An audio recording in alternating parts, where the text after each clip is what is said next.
ओम शांति। आज 7 नवंबर 2021 अव्यक्त बाप दादा की मुरली की मुख्य सार और रिवाइज मुरली है 19 नवंबर 1989। तो आज बाबा कह रहे तन मन धन और जन का भाग्य।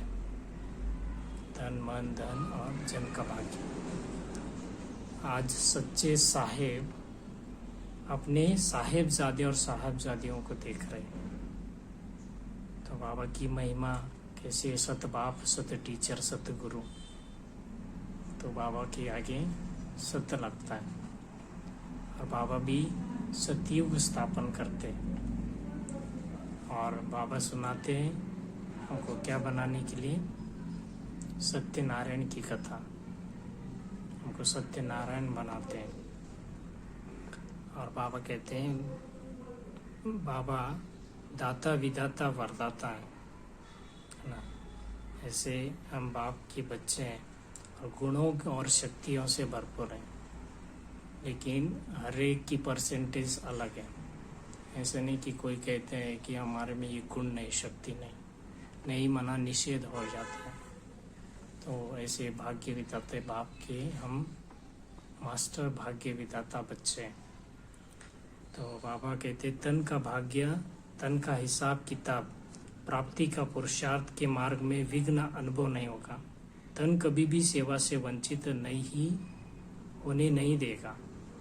तो तन के लिए बाबा कहते हैं कि कर्म भोग के वश होकर कर्म करते हैं तो चिल्लाना पड़ता है। कर्म योगी रहकर ज्ञान के द्वारा कर्म करते हैं तो कर्म योगी बन जाते हैं। तो कर्म का हिसाब किताब चुक्त हो जाता है। तो कर्म भोग को भी विस्तार से हम वर्णन करते हैं। तो वर्णन करना माना चिल्लाना, हेल्थ कॉन्शियस बनना। और सार में ज्ञान के द्वारा उसको सार में ये करना माना सोल कॉन्शियस बनना। बाबा कहते हैं कर्म भोग को कर्म योग में परिवर्तन करना है। मन का भाग्य, मन सदा हर्षित रहेगा क्योंकि भाग्य की प्राप्ति की निशानी हर्षित रहना है। तो बाबा कहते हैं इच्छा मात्रम अविद्या है ना। सदा मन मना भव, एक बाप दूसरा न कोई। मन का भाग्य मन का हो गया। उसके बाद धन का भाग्य, धन तो है ही लेकिन स्थूल धन का भी बाबा कहते महत्व है ना। खाने पीने के लिए तो धन लगता ही है। तो बाबा कहते हैं उसका भी संगम युग पर कमी नहीं पड़ने देते बाबा। खाने पीने आराम से रहने की आवश्यकताओं को बाबा पूर्ण करता है। और बाबा कहते हैं सेवा की आवश्यकताओं को भी पूर्ण करता है। तो बाबा कहते हैं कि भाग्य विधाता सहयोग देते कि नाम और शान की इच्छा रहकर सेवा में जो धन लगाते हैं उनका धन नहीं लगता है। जो मान और शान से परे रहकर ना सेवा में धन लगाते हैं ना, बाबा किसी को भी निमित्त बनाकर है ना सेवा कराता है ना, धन की भी भाग्य मिलता है। और चौथी बात जन का भाग्य। जन अर्थात ब्राह्मण परिवार, लौकिक परिवार, लौकिक संबंध वाली आत्माएं, अलौकिक संबंध वाले आत्माएं। तो जन द्वारा भाग्य की निशानी बाबा कहते हैं स्नेह और सहयोग प्राप्त होना। तो 95% आत्माओं का स्नेह और सहयोग अनुभव होता है, लेकिन 5% आत्माओं का सहयोग नहीं मिलता है, माना परीक्षा ही आती है उनके द्वारा। उनको भी बाबा कहते धीरे धीरे शुभ भावना शुभ कामना द्वारा हिसाब किताब को चुक्त कर सकते हैं। तो बाबा कहते हैं प्रश्न चित्त नहीं बनना है, प्रसन्न चित्त बनना है। क्या, क्यों, कैसा क्वेश्चन मार्क में पीछे लग जाएंगे तो क्वेश्चन मार्क क्यों लग जाएगा, तो बुद्धि में व्यर्थ चलता रहेगा। तो बाबा कहते तुम रचता हो है ना, क्वेश्चन मार्क की इतनी रचना करते हो तो व्यर्थ में उलझ जाते हैं। उससे बाहर निकलना मुश्किल हो जाता है। तो जिसने रचना की है उसकी पालना हमको ही करना पड़ता है, तो पालना से बच नहीं सकते हैं। तो व्यर्थ से मुक्त होने के लिए बाबा कहते हैं बर्थ कंट्रोल करो, व्यर्थ का बर्थ कंट्रोल करो। तो ऐसा नहीं कि इतना व्यर्थ हमने संकल्प किया और बाद में बोलेंगे कि ड्रामा पर छोड़ेंगे, तो ऐसा नहीं होगा। तो बाबा टीचर्स के लिए भी कह रहे कि श्रीमत पर प्रमाण जी हजूर करते रहो। बच्चों का जी हजूर करना और बाप का बच्चों के आगे हाजिर हजूर होना, तो बाबा की मदद मिलती है। बाप ने तो स्वतंत्र पंछी बनाया, उड़ता पंछी बनाया। बहुत बहुत बहुत बाबा कहते लकी हूँ।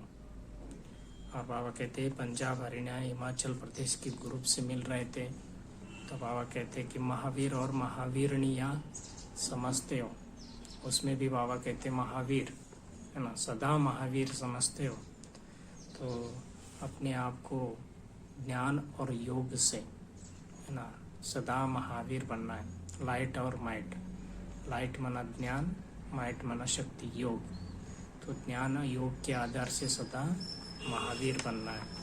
और बाबा आगे कहते हैं कि पास विद ऑनर बनना है। अपनी कोई भी बात हो, कोई भी संस्कार, स्वभाव, गुण में, शक्ति में कमी नहीं रखना है। सब बातों में कंप्लीट रहना है, बनना है, अर्थात पास विद ऑनर बनना है। तो बाबा कहते हैं विश्व के विनाश अर्थात परिवर्तन के पहले ब्राह्मणों की कमियों का विनाश चाहिए। जब ब्राह्मणों की कमियों का विनाश होगा तभी विश्व का विनाश होगा। बाबा कहते हैं आपके लिए विनाश रुका है। किसने रोका है विनाश को? आपने रोका है। तो बाबा कहते हैं एवर रेडी रहना है, सदा रेडी। और आगे बाबा कहते हैं कि मधुबन क्या है?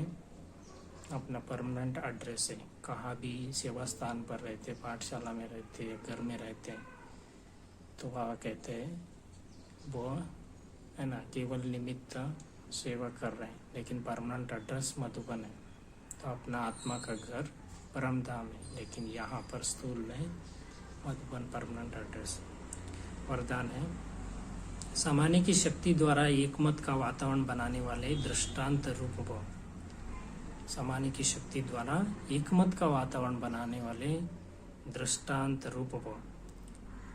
विस्तार है जो एक जैसे मन के, एक के ही लगन और एक रस स्थिति में स्थित, एक की मत पर चलने वाले, आपस में संकल्पों में भी एक मत है, वही माला में पिरोए जाते हैं। तो माला में पिरोने के लिए मन के एक जैसा होने चाहिए। तो बाबा कहते हैं कि वो तो स्थूल बात, मन की बात है।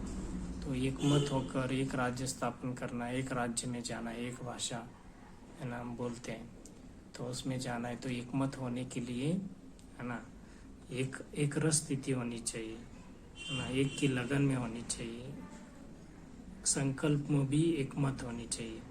लेकिन एक मत का वातावरण तब बनेगा जब समाने की शक्ति होगी। जब अपने अंदर समाने की शक्ति होगी तभी हम एक मत का वातावरण बना सकते हैं। यदि कोई बात में भिन्नता हो जाती है तो उस भिन्नता को समाओ, तब आपस में एकता से समी पाएंगे और सबके आगे दृष्टांत रूप बनेंगे। तो हर बात को क्या करना है? समाना है। तो समाने की शक्ति होगी तब एक मत का वातावरण बना सकेंगे। स्लोगन है हर संकल्प, वाणी और कर्म में रूहानियत धारण करो, तब सर्विस में रौनक आएगी। संकल्प, वाणी और कर्म में रूहानियत होगी तो सेवा में रौनक आएगी। अच्छा, ओम शांति।